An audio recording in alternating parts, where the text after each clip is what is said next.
Didn't really feel like getting like the stool and couch set up today, so I just wanted to review this real quick. So last night I got a chance to go see Blade Runner 2049, and yeah, it was a terrible theater experience. Because now there's a new rule at movie theaters where if you are under 17, whether you have parents' permission or not, you are not allowed into an R-rated movie. So I had to buy a ticket for my dad for Blade Runner 2049 so he could sneak out of the movie because he didn't want to watch it. And then we get in there, and me and Mason are sitting there waiting for the movie to start. And at the AMC that's in Saginaw by the Fashion Square Mall, before they start playing like the previews and stuff, they'll have like a black screen and music playing. So we get in, and the movie was scheduled to start at 4, and then we got right into the theater at 4.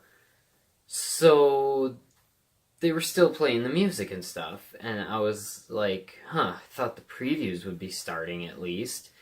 So we're sitting there waiting for the movie to start, like for the previews to start, and it's just, the music and black screen just keep going. This old lady got up like 3 times to go and see what was going on, and she finally comes in at like 4:30, and she's like, they're gonna start the movie in a couple minutes, and they're just gonna skip the previews. And so they started the movie, and we paid to see it in 3D, right? So they start playing it, and Mason's like, are you noticing the 3D? And I was like, no, I'm waiting for it to kick in. And then right around that time, it's already a few minutes into the movie, and stuff is already starting to happen.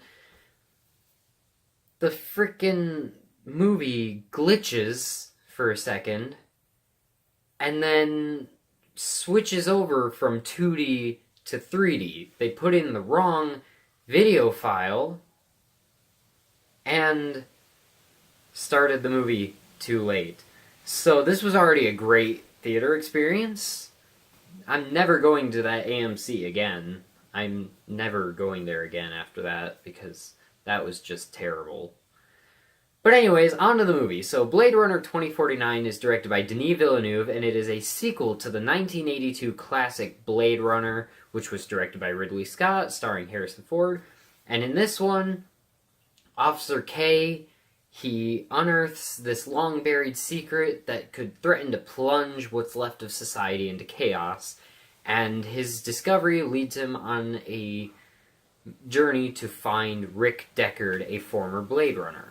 And so that's all I'm going to say about the plot, because even though the embargoes have lifted and it's kind of free reign to talk spoilers now, I'm not going to say anything more, because even for like the press screenings, they were like, hey, there's a lot of stuff that wasn't shown in the trailers that we don't want revealed, can you just kind of keep it basic? And I respected that so much that I was like, I'm gonna keep with that too. Even though I didn't get to see a press screening, I got to see it the day it came out.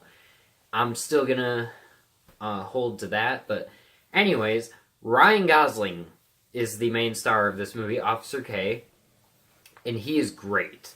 Like, I haven't seen a lot of Ryan Gosling movies, probably won't for a while, just because he's not in a lot of movies that I'm really interested in seeing.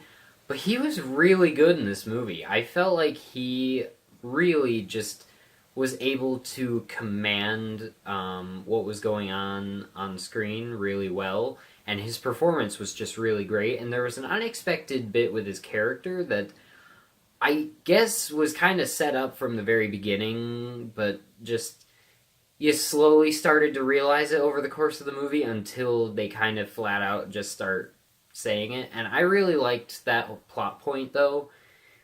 I don't want to spoil it because I don't know how much was revealed about his character before the movie came out, so I don't want to say anything.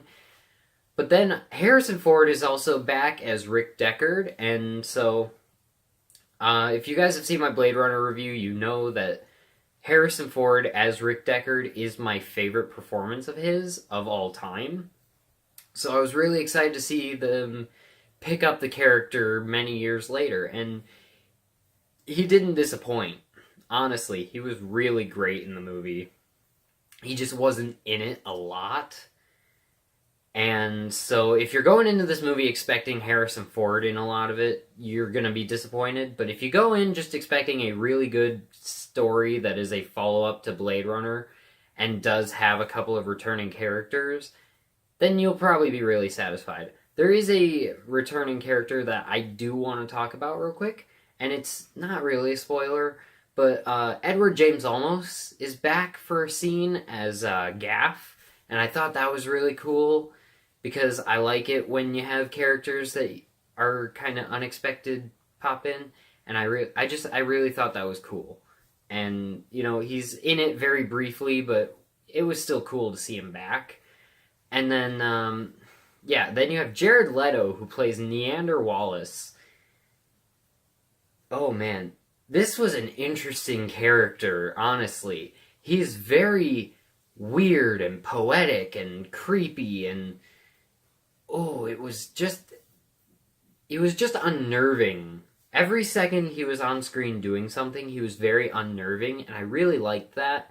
And I really am excited to see where his character goes if they do end up doing a Blade Runner 3, which I really hope they do, because this movie leaves off on an even bigger cliffhanger than the first one. Like, if you know the way the ending of the first one is, the final cut, I mean, the only version that technically matters anymore is the final cut. So the ending of the final cut, you know, Deckard and Rachel, they get in the elevator and then credits. Pretty good cliffhanger. This one has an even bigger cliffhanger. I'm talking like, I don't even want to like say anything more about it, but yeah, the cliffhanger at the end is really great. And I really hope they do a Blade Runner 3. I really hope we get to see where Deckard goes, where Wallace goes, what's up with Kay, all of these characters and plot lines that are set up in this movie. And this is a very self-contained movie. This isn't a movie that sets up for a sequel, like Blade Runner didn't set up for a sequel. This one doesn't either. It just tells the story that it wants to tell, and then it's over. But it also kind of leaves some threads behind to pick up in later movies. And I will say that this one has more sequel setup than the first movie did. Because the first movie ends and the full story is told. Everything is just... whatever they set up that they want to tell at the beginning is finished by the end of the movie. It's a very self-contained movie. This one, it leaves a couple of threads hanging for a sequel, if they ever make it. And I really like that, because honestly, I think at this point, there is a good chance that we will get a Blade Runner 3, and I really want to see what happens to these characters. But yeah, the story was really great. Again, I'm not going to say anything about it, but there are a lot of reveals that tie into events from the first movie that I really liked. Again, I want to just talk about it in depth, but I don't at the same time because I don't want to spoil anything. It is really just a great movie, and I would highly recommend seeing it if you are a fan of the first Blade Runner. And if you aren't a fan of the first Blade Runner, I would still recommend seeing it because it's I would say it's a lot more likable than the first Blade Runner. Because the first Blade Runner, it did take me a couple of watches to kind of really get into it. Like, the first time I watched it, I really liked it. I just was like, I didn't quite fully grasp it. And then I watched it a couple more times, and I finally was like, oh my god, this is the most amazing sci-fi movie ever. And this movie, it's pretty easy to kind of follow and catch everything in one viewing. My only complaint would really be, and this is probably just because we were sitting there a half hour waiting for the movie to start, but by the time the movie was kind of starting to wrap up, I was kind of not wanting to be sitting there anymore, and I just was kind of like, okay, can kind of start to wrap up movie. And another thing I didn't really like is that there is a twist-ish in the movie, and you think you figure it out, and it's very heavily hinted at what's going on, and figuring everything out, and like, you and Kay both are like settled on this, like, okay, this is the twist, this is what's going on. And then they kind of pull the rug out from under it, and it's actually, no, it's actually this, and it's not that. And it's like, okay, well, I guess I just kind of, that kind of sucks, because I was kind of, the whole time I was invested in the same belief that Kay had, and then they kind of just sweep the rug out from under you. And while I admit it's a good twist, it was just kind of hard to kind of be like, oh, well, then all that time I spent thinking that was just kind of pointless. But other than that, I really enjoyed this movie. It was a pretty fun movie. It was a really interesting movie. I thought the story was great. The characters were incredible. It had everything that I wanted it to have, and more. And so I would highly recommend it if you are a fan of Blade Runner or not. And I definitely think, in some regards, it is a little bit better than the first Blade Runner. In others, not quite. I'll talk more in my spoilers review later on, but, yeah. I'm gonna give Blade Runner 2049 an A+. Thank you guys for watching this video. Let me know in the comments what you think of Blade Runner 2049 if you've seen it, and I'll talk to you in the next video. Bye.